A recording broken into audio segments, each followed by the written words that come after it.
Imagine driving down a quiet American highway in the early 1990s. The road stretches endlessly ahead. Small towns blur past your window.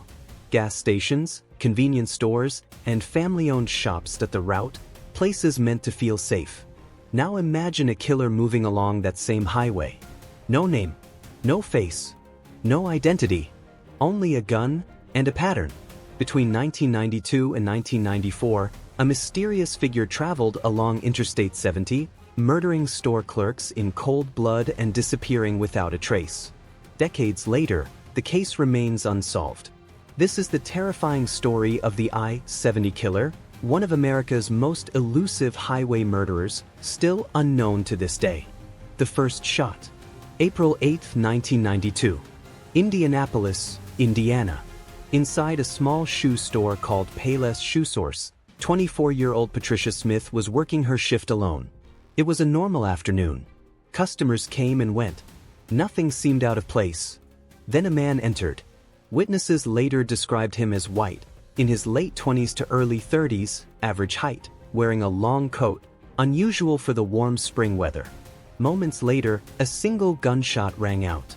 Patricia Smith was shot in the head. She survived, but only barely. She would later tell police that the man spoke calmly, showed no emotion, and said almost nothing before pulling the trigger. Police assumed this was a botched robbery. But they were wrong. Because this was only the beginning. A deadly pattern emerges. Just 4 days later, April 12, 1992, another shooting occurred. This time in Terre Haute, Indiana, at a small store called Sylvia's Ceramics. The victim was 50-year-old Helen Reed, working alone on Easter Sunday. She was found dead behind the counter, shot once in the head. Nothing was stolen. No signs of struggle. No fingerprints. No witnesses. Investigators began to notice something chilling. The gunshot wounds were identical. Single shots. Execution style. Then came the third murder.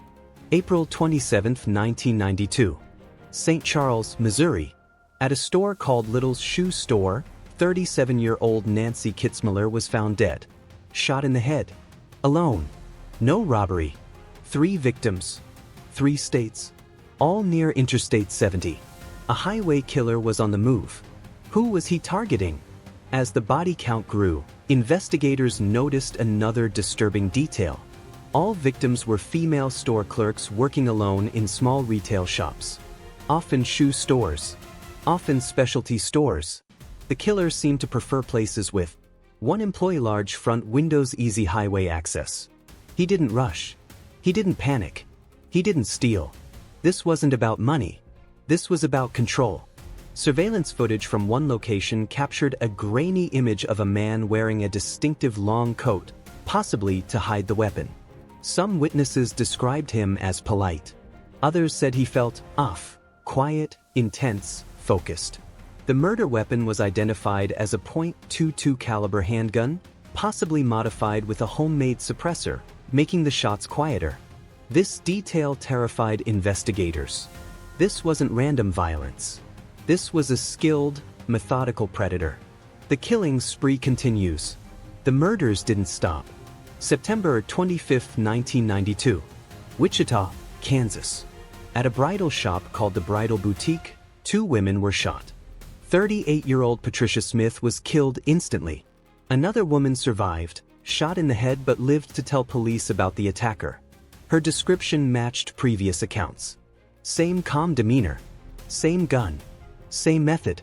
The I-70 killer had struck again, hundreds of miles from the earlier crime scenes. Police across multiple states formed a task force. FBI profilers were brought in. They believed the killer was highly mobile, possibly a truck driver or traveling salesman comfortable driving long distances, familiar with small-town America. Yet despite the massive manhunt, he vanished. A sudden silence. After 1994, the killings stopped. No arrest. No confession. No credible suspect. The I-70 killer simply disappeared. Did he die? Was he arrested for another crime? Did he move overseas? Or did he simply stop? Serial killers rarely quit voluntarily. That's what makes this case so disturbing. The silence wasn't comforting. It was haunting, because it meant one thing: the killer was never caught. Suspects and dead ends. Over the years, several suspects were investigated. One was Mark Eugene Edwards, a convicted killer whose movements loosely matched the timeline. But there was no physical evidence linking him to the I-70 murders. Another suspect was Herb Baumeister, a wealthy Indiana businessman later identified as a serial killer. But his victim profile, young men, didn't match. Despite advances in DNA technology, investigators had almost nothing to work with. No usable DNA, no fingerprints, no murder weapon. The killer had been meticulous. Too meticulous. Why this case still matters? The I-70 killer represents something deeply unsettling. He didn't need fame. He didn't taunt police. He didn't leave messages. He killed and walked away. Families of the victims still wait for answers. Survivors still live with trauma. And investigators still receive tips decades later. In recent years, cold case units have reopened the file, hoping modern forensic techniques might finally reveal the truth. But as of today, the I-70 killer remains unidentified. Some killers leave behind signatures, manifestos, or twisted legacies.